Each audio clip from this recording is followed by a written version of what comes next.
Hello everybody, welcome to Totally Tabled. My name is Shaggy, and today I'm running down my top 10 solo board games released in 2025. Finally! This one has taken me a ridiculously long time to record, because there were just so many great games that I wanted to play before I gave my ranking. I'm ashamed to say I still haven't tabled a couple of big ones, but I just couldn't wait any longer. I'll go over those missing titles at the end of the video, but for right now, I just want to dive in and get started with my number 10, The Anarchy. The Anarchy is a flip and write game where players take the role of nobles during a period of civil unrest in 12th century England.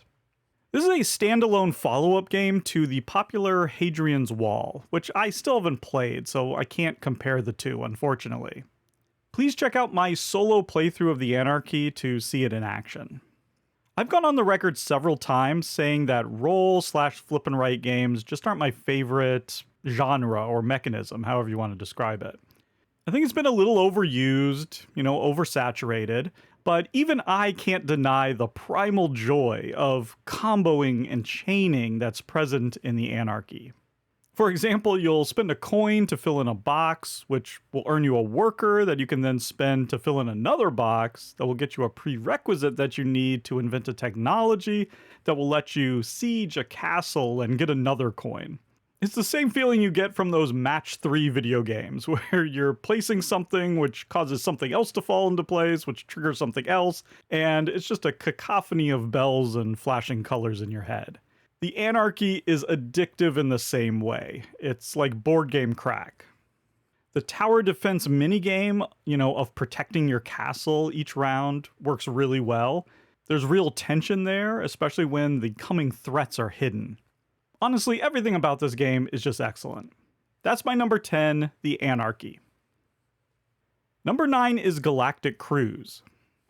Galactic Cruise is a heavy worker placement game about building and launching luxury spaceships for vacationing tourists. The specific worker placement system employed here uses worker bumping and worker recall. At the start of each game, you randomly deal 2 different action tiles to all 6 action locations. That means there's 12 total actions in the game. The action locations are on a loop where every location is adjacent to exactly 2 other locations. On your turn, you can place a worker and take 2 actions, and you can take the same action twice if you want. You're allowed to choose between the 2 actions that are at your worker's location or the actions at adjacent locations if those locations are connected by a development marker. Building developments is one of the actions that you can take. And in short, this means that the geography of the worker placement map shifts and morphs throughout the game. It's a very clever system. Check out my playthrough video to see it in action. I also love worker bumping. Rather than spaces being blocked by an opponent's worker, you instead bump their worker back to their player board. This gives them an extra worker that they can use before having to waste a turn recalling all of them. That can be a big deal in this game. And I like that it's just another juicy decision that's missing in traditional worker placement games. The streamlined solo opponent in Galactic Cruise, named Rachel, uses a very simple card system. In fact, the solo mode works so well, it made my top 10 solo board game Automa's AI and Bots list. I described the solo mode in detail in that video, so go check it out if you haven't. That's Galactic Cruise, my number 9. Number 8 is Unstoppable. Unstoppable is a 1 to 2 player cooperative deck building game with card crafting. Every round you get 1 new core card into your deck, and then you can also remove a card if you want. During the round, you use money not to buy new core cards, but rather to buy upgrade cards. All the cards in this game are sleeved, and so you just go ahead and you slide that upgrade card in with your core cards to make them more powerful. So you aren't growing the size of your deck as much as you are in other deck builders. It's more about creating synergies using these upgrades. Unstoppable has so many clever mechanisms, I don't even know where to begin. Your character levels up every time you cycle through your deck, which allows you to add cards from more powerful decks. There are 6 decks in total. There's also certain card abilities that let you temporarily increase your level. So for example, in my playthrough, I was able to draw a level 5 card one round when I was only level 2. That kind of thing is just so satisfying. You also don't automatically refill your hand of cards in Unstoppable. Instead, you have to defeat the enemies that are on the back sides of your core cards. You then flip them over and add them to your hand. I love this mechanism so much. It reminds me of the micro game The Last Lighthouse, which is one of my favorite button shy games. Unstoppable was a massive surprise for me. I didn't expect to enjoy it as much as I do, and I could see it rising up this list with more plays. That's number 8, Unstoppable. Number 7 is Adamastor. Adamastor is a solo-only hand management card game where you play as the captain of a fleet during the Age of Discovery. You're attempting to navigate your fleet across a randomized map to a final destination before your crew mutinies or you run out of cards. Adamastor is actually a brutal survival game in disguise, and you know how much I love the survival genre. You have these 3 cards in an adventure row, and then you start with 3 cards in your hand. And these are all multi-use cards. You also have a number of actions that you can take, usually 2 or 3 based on the weather, which is determined by the cards in the adventure row. With your actions, you can draw a card into your hand, or you can swap cards between your hand and the adventure row, or you can spend cards from your hand to navigate. All of these cards have threat icons on them. If too many of the same threat icons show up in the adventure row, you're going to suffer negative events. So Adamastor is all about manipulating the adventure row with your hand of cards to avoid these negative outcomes, while spending cards with high navigation points to move your fleet as far and fast as possible. I find that to be a very crunchy and satisfying puzzle. You're often on the edge of mutiny, and a single mistake can escalate quickly. What elevates Adamastor into being a great game are these random encounter cards. When you stop your ship on certain spots on the map, you get to draw an encounter card from a huge stack. These encounters add a ton of flavor and chaos that keeps the puzzle fresh for me game after game. On top of that, there's also a story-based campaign mode that you can play. I'm telling you, Adamastor just feels like a bigger, more epic game than the small box would suggest. This was easily my most pleasant surprise of the year. That's my number 7, Adamastor. Number 6 is Moon Colony Bloodbath. Moon Colony Bloodbath is a quirky sci-fi engine and tableau building survival game. It features a clever shared event deck that uses deck building mechanisms to grow and change as the game goes on. This event deck relentlessly throws murderous robots and bloody accidents your way as you struggle to reach the end of the game with at least one moon colonist standing. Check out my full solo playthrough to see the massacre in action. I feel like this one flew under the radar for a long time. I'm happy to say that I think it's finally getting the recognition it deserves, ever since being nominated for the Kinderspiel des Jahres. In my opinion, Donald X. Vaccarino is an underrated designer, which might seem crazy to say about a guy who created Dominion. Moon Colony Bloodbath really epitomizes what I love about Vaccarino's streamlined designs. He drills down on a single mechanism and allows the players to explore everything fun about it. I think my favorite aspect of Moon Colony Bloodbath is just how brutal it is. I love brutality in games, especially when it's PvE and not PvP. If you've ever played old Feld games like Notre Dame or Year of the Dragon, then you know exactly what I'm talking about. Heck, Galaxy Trucker is one of my favorite games, so that's the kind of sicko you're dealing with here. Having Bloodbath in the title really puts you in the right frame of mind. That was a smart choice. Sure, you're engine building and you're tableau building, but only with the goal of surviving for a couple more cycles through the event deck. You know eventually that restaurant or chem lab is going to blow up along with all the colonists inside. If you can't handle that, this isn't going to be the game for you. That's Moon Colony Bloodbath, my number 6. Number 5 is Arydia, The Paths We Dare Tread. Arydia is an epic, open-world, campaign-based cooperative fantasy game. The production values for this game are off the charts. It's got dozens of pre-painted minis and reams of location maps and character cards, all with colorful artwork. Check out my playthrough videos to see it for yourself. Arydia uses an innovative system where you slowly uncover each new location as you enter. It's more like a video game. So for example, when you enter a village, you can't see inside the buildings. You actually have to enter them, and then the interior becomes visible. Sometimes when you take an action or you speak to someone, the location will permanently change. It's a cinematic system that draws you into the world and facilitates great surprises throughout the game. Arydia also excels in the design of its quests. Many of the quests I've encountered have been imaginative and humorous. They often involve multi-part story elements and exploration and possibly combat. Speaking of the combat, I personally find it entertaining, even though it's very hard when playing with only one character. Using two characters may be your preferred way to play. A great adventure game should create memorable moments, and Arydia does that consistently.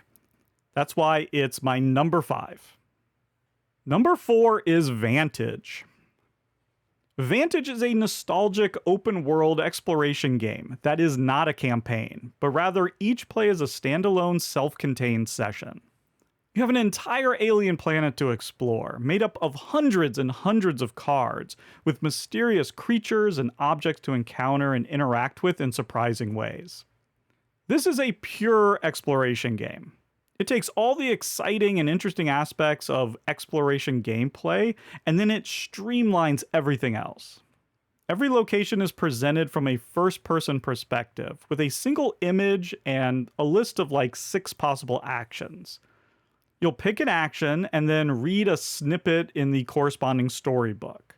This might give you a decision that you need to make in sort of like a choose-your-own-adventure kind of style, or you might have to make a skill check. It may just be a bit of story, or you might find some kind of item or secret, who knows. What's cool here though is that unlike many other exploration games, the storytelling in Vantage is minimal, leaving you and your imagination to fill in the gaps. It's a unique approach that I think some people will love and others will bounce off. But my favorite thing about Vantage is that more often than not, you're only allowed to take one action at a location. That means that you can't do everything. You're inevitably missing out on something, and that's the brilliant heart of this design and what makes it so replayable. The world is massive. Each time you play, you might start in one of 126 different positions on the map, and where you start directly affects what kind of adventure you're going to have. I've made 2 full playthroughs that I think perfectly illustrate this point. I've also made a first impressions video where I go over my thoughts in great detail, so please check those out. That's my number 4, Vantage. Number 3 is Star Trek Captain's Chair. Star Trek Captain's Chair is a re-implementation of the celebrated Imperium series of games. These are all elaborate 1 to 2 player deck builders where you compete head-to-head with an opponent, not just in combat, but also in exploration, science, and diplomacy. I haven't played the other Imperium games, so once again, I'm unable to compare those to this, unfortunately. As far as deck builders go, this is the most complex and most intriguing one I've ever played. On your turn, you have 3 action points in which to play cards, but not every action on every card costs an action point. You're also building a tableau with many of these cards, so they're staying out on the table, and then you can activate their special abilities without using an action point. For example, you have a captain card and you have a ship card. You may be able to play a duty officer card. And then you're also sending out these away teams to these planet cards. And if you control the planet, then you can bring them into your tableau. There's really too much going on for me to explain the game here. Just check out my full playthrough. You'll see it all in action. But the fact that this game has so much going on is what makes the solo mode so impressive. You play against a fully fleshed out automa opponent who plays differently depending on the captain that you choose for them. and it really feels like you're going 1v1 against a real opponent. I'll admit that Star Trek Captain's Chair does not necessarily feel like an episode of Star Trek. It isn't thematic in that way.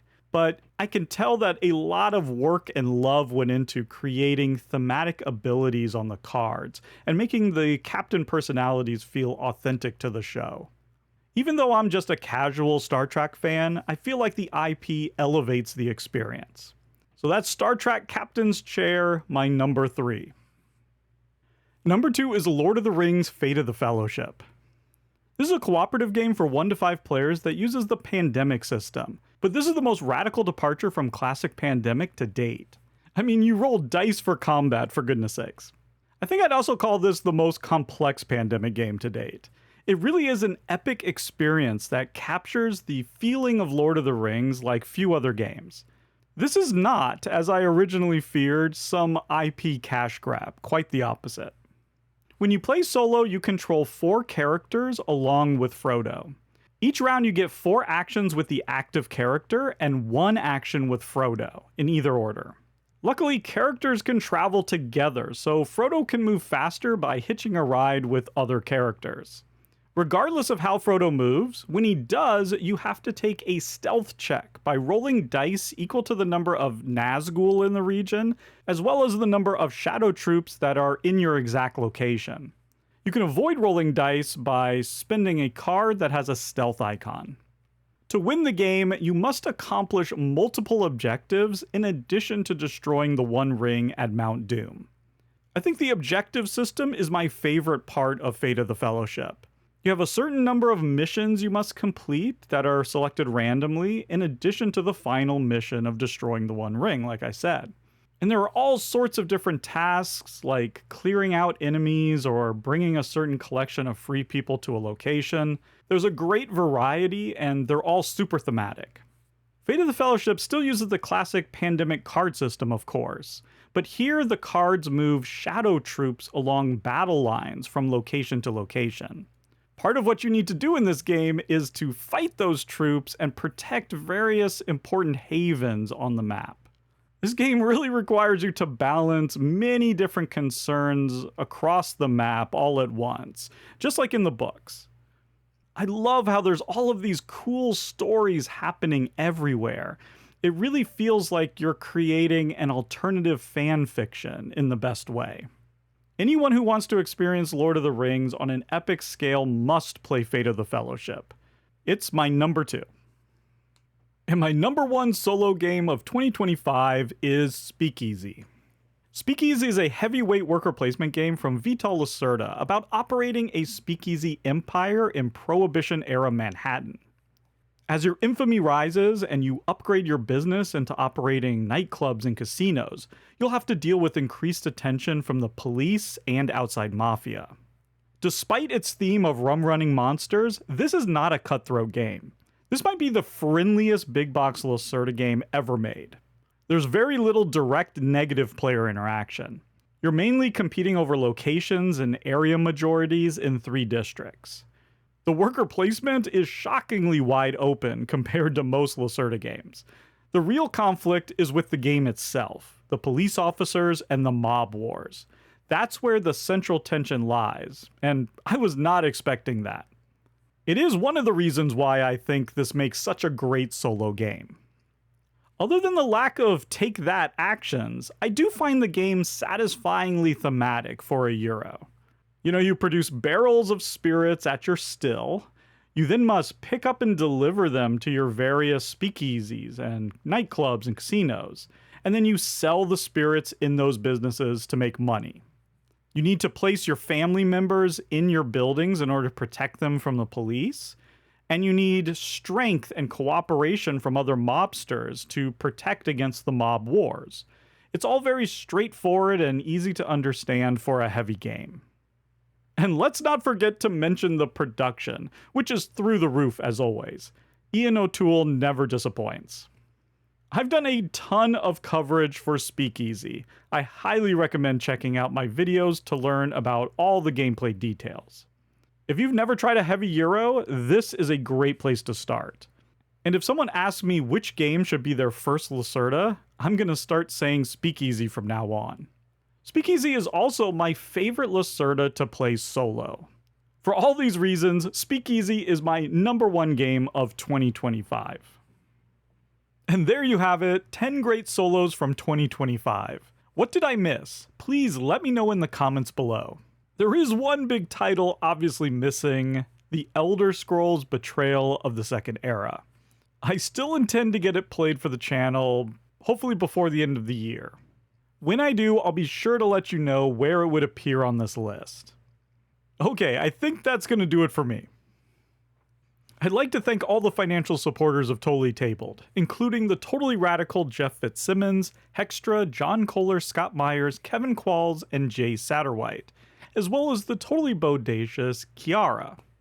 If you're interested in becoming a member, you can join on YouTube or my Patreon at www.patreon.com/totallytabled.